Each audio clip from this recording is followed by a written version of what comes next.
मेरी इच्छा थी कि मैं जब जाऊँ यहाँ पे तो सब स्थान देखने को मिले और यहाँ के चिकित्सालय के जो चिकित्सक दल है उन्हें कोई कठिनाई है तो उसमें मैं कोई सहयोग उनका कर सकूं और उनकी सुविधाओं को आगे भी कैसे विस्तार की योजना है, क्योंकि जो चेतावनी आ रही है आगे की भी तो संख्या बढ़ रही है बहुत ज़्यादा। दूसरा अभी कहते हैं एक वेव और आनी है, तो उस हिसाब से जिला की क्या तैयारी है, जिला चिकित्सालय सरकारी है उनकी क्या तैयारी है, वो सब चीज़ें क्या तैयार हो रहे हैं उसको समझने के लिए यहाँ पर आई। अब स्थितियाँ तो जैसी हैं वो बहुत ही दुखद हैं, घातक हैं और अप्रत्याशित हैं।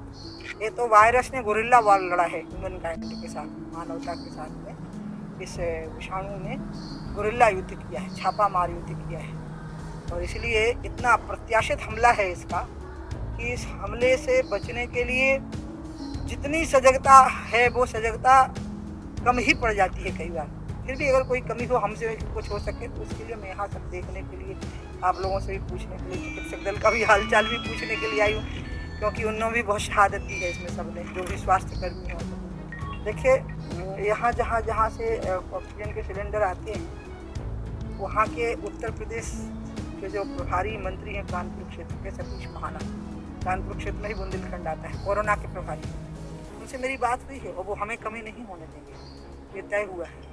और यहाँ के जिला प्रशासन को भी मैंने कहा है कि जैसे ही आपको लगे कि आपको कमी है तो आप तुरंत मुझे कॉल करिए और मैं नहीं बताऊंगी कि मुझे कॉल आए हैं, क्योंकि मैं पब्लिसिटी के लिए काम नहीं करती। मैंने तुरंत उनके निदान करने की चेष्टा की है। अभी कुछ दिनों से नहीं आए तो मैं समझ गई थी कि अब शायद सलूशन हो गया है।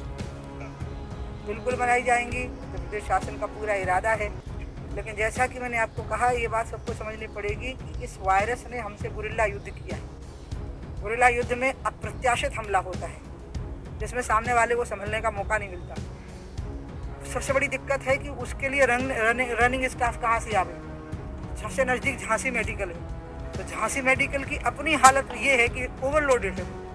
तो इसलिए श्री रामराजा हॉस्पिटल अस्पताल का उपयोग होगा, सदुपयोग होगा, बहुत जल्दी उसकी सारी व्यवस्थाएं दुरुस्त कर ली जाएंगी। मेरी खुद शिवराज जी से बात है। लगातार में हिंसाएं हो रही हैं, आज के विषय का उसका कोई कनेक्शन नहीं है, लेकिन हिंसा बहुत निंदनीय है। और मुझे तो आश्चर्य है कि ममता बनर्जी जी ने शपथ ली, क्योंकि वो चुनाव हार चुके हैं। तो उनमें अगर नैतिक बल होता तो उनको अपने ही पार्टी के किसी अन्य जीते हुए व्यक्ति को मुख्यमंत्री पद की शपथ दिलवानी चाहिए थी, क्योंकि वहाँ एक बात खुल गई है कि लोगों ने जो विश्वास जताया है वो टीएमसी में जताया है, ममता बनर्जी में नहीं। तभी तो ममता बनर्जी चुनाव हारी, और वहाँ से चुनाव हारी जहाँ से उनकी राजनीति शुरू हुई थी। उनकी तपस्या की जो भूमि थी संघर्ष की, जिसमें पूरा देश उनके साथ हो गया था, हम भी उनके साथ थे, उनका साथ दिया था, उनकी प्रशंसा की थी, उस जगह पर वो चुनाव हार गई।